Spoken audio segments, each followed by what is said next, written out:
What's going on, YouTube? JT is Reborn here, and welcome back to another edition of my DC comic book reviews. And in this video, I'm going to be talking about Titans, issue number 2. This one's written by Tom Taylor with art by Nicola Scott, and this is continuing off the events of the previous issue, where I was pretty underwhelmed overall by that particular issue. Nothing really wowed me with it. I had some issues with some characterization, particularly that of Raven. I feel like her making out in front of thousands of people feels really out of character for her, and also the terrible haircut that they gave her. Like, my goodness, Raven, what have they done to you? I'm sorry, I'm a really big Raven fan, and she should be designed better than what she is in this thing. So I normally don't really talk about like haircuts and all that, but when Raven has this horrible pink hairdo, it needs to change. It needs to change, because otherwise the rest of the artwork in the issue is perfectly fine. It just, that Raven haircut needs to go. But anyways, so we get some flashbacks to previous times where you have this whole group of Titans right here. Again, not sure how this all fits in terms of continuity, because I don't know if, did DC Rebirth even happen anymore? Did all that stuff take place? Because character ages are just kind of all over the place. Like, remember, okay, there's like pre-52, post, like, I don't know what's continuity and like what makes sense anymore. Like, why is Raven like this age when she was a teenager, I don't know, like 16 at the start of DC Rebirth, and now she just miraculously aged up to an adult like this? Because you had two converging timelines, which, like, there was a difference in all that. So I don't know why. There's never an explanation how she suddenly just got aged up. I guess we're just supposed to just kind of roll with the punches without any real explanation. At least when John was aged up, there was an explanation there. And I don't know, it's just something that just kind of bugged me for a while. Like, just a simple explanation would suffice. Like, is this a different Raven we're seeing? Like, what if there was just two of her? I don't know. Just a spontaneous aging of her to be like a full-fledged adult when, you know, I was reading all the stuff from Teen Titans Rebirth and that onward. Just there's a gap in there somewhere. Like, we're missing something without really any explanation. I don't think anybody really just cares to kind of acknowledge it. But anyways, so the flashback stuff, we see the Titans, like the Justice League, had come in there, had beaten Brother Blood and that before the Titans even got to there, and they're really upset because they wanted to get the credit. Like, and not the fact that, oh, hey, cool, this is like one less thing that we have to worry about, but they're upset because they didn't get the chance to have all the glory beating up Brother Blood and all that. So but then Nightwing's like, or Dick Grayson, Robin at this point is like, don't worry, we're going to be better, Wally. And then we cut to the present time, and then there's a dead Wallace West, or Wally West, because Wallace West is different. So there's a dead Wally West there, and I figured there's got to be some sort of hook with this. Like, there's no way they'd just kill Wally off in Titans issue number 1 out of the blue. And then we come to find out that it isn't the current timeline Wally. Dick comes to the conclusion that he thinks it's a Wally from the future coming back to stop his current Wally's death, or kind of warn them about stuff. So yes, so there is a dead Wally, and then there's a current present Wally and all that there. Dick comes to the conclusion that, okay, alive Wally, you shouldn't go on this mission because there's a couple signs that point to like bad things happening if you do. There's some stuff going on in Borneo. They got to save the rainforest and all that. Feels very like 1990s Captain Planet, if you will. Something's causing all these like ecological disasters.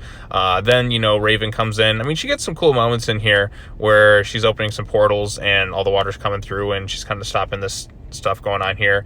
And then they find some people who are doing some illegal deforestation. Beast Boy's ready to snap and kind of kill these people, but then somebody like Cyborg has to kind of hold him back, like, hey, yo, what's up, dude? This is clearly not caused by them. It's a big fire and not bulldozer. So that's that right there. And then back at Titan's Tower, after this whole issues going on there, they're chilling, trying to figure things out. They watch on the TV, and then a new Brother Blood seemingly comes out of nowhere. I don't think this is the one that Damian supposedly killed off in Teen Titans Rebirth. I don't know what happened to that. That's still kind of like kind of wishy-washy. So I at first, like, I actually did record this video earlier on today, and then I was like, wait a minute, like, this has got to be like, it says new Brother Blood, so I assume it's somebody completely different from the old one. Now he's going to be known as Brother Eternity, if you will. They're starting the Church of Eternity, where people can kind of give money to them, and then they're going to find a place to live elsewhere, where outside of Earth, if you will. So the way I see it is, him and this group are responsible for all these ecological disasters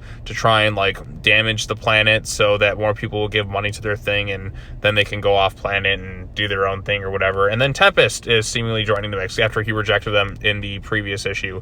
So there you go. There's your very exciting Teen Titans issue number 2.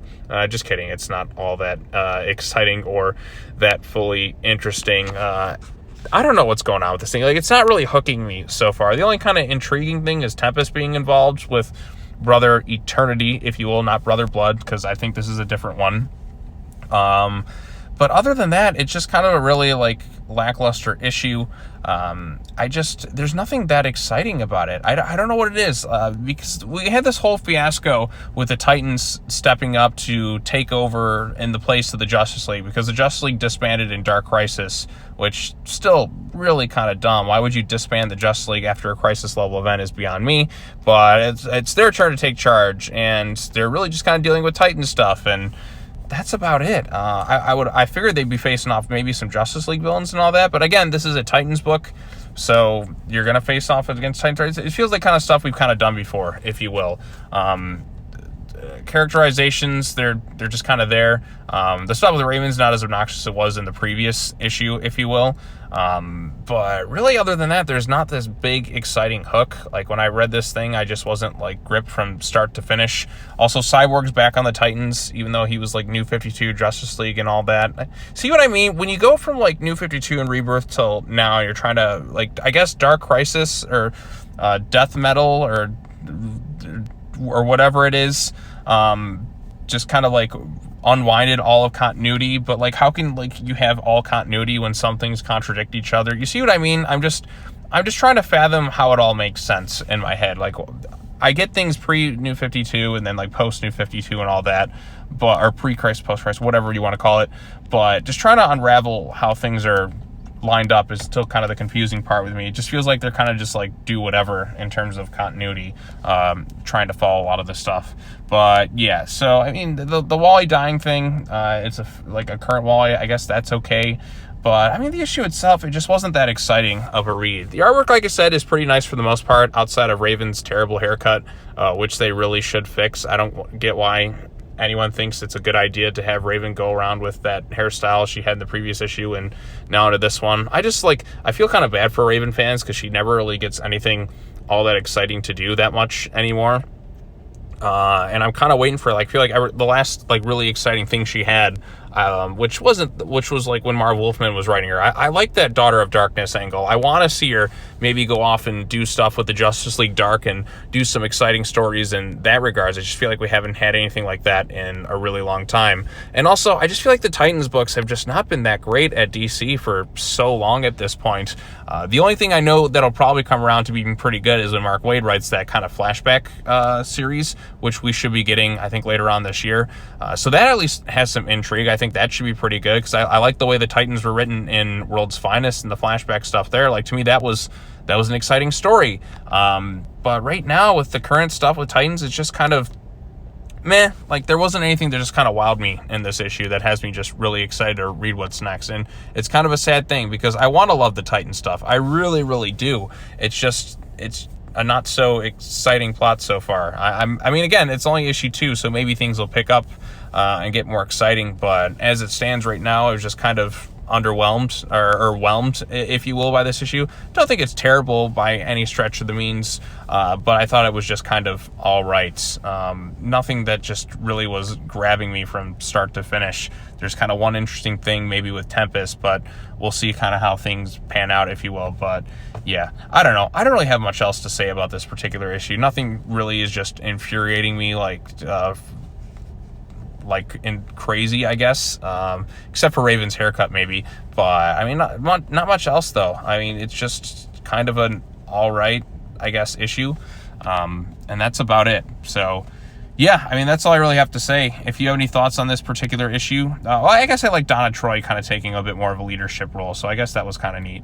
But everything else, it's just kind of there. So I don't know. I want to love Titans, but I just feel like the DC hasn't done anything to make me love any of the Titans related stuff in quite a long time. So anyways, if you have any thoughts on this particular issue, let me know in the comment section down below. Be sure to like this video, share it with your friends, subscribe to the YouTube channel for more content, hit the bell for notifications, all that other fun stuff. I will be back to be covering the latest issue of Superman, and then I got World's Finest. I think the solicitations also dropped in the time since I started recording this video, so I'll have to cover that soon. And then you got more comic stuff tomorrow, and then stuff on Thursday, Friday. There's a lot of videos coming out this week, so be on the lookout for all that stuff. It's weird because DC, like with the stuff I usually cover in terms of like the comic stuff, there was nothing last week, and now it's like let's just blast everything at once. So yeah, look forward to all that stuff. All right, well, that's all I got to say. As always, take care now. Bye-bye then, and I'll see you all in the next video. Peace.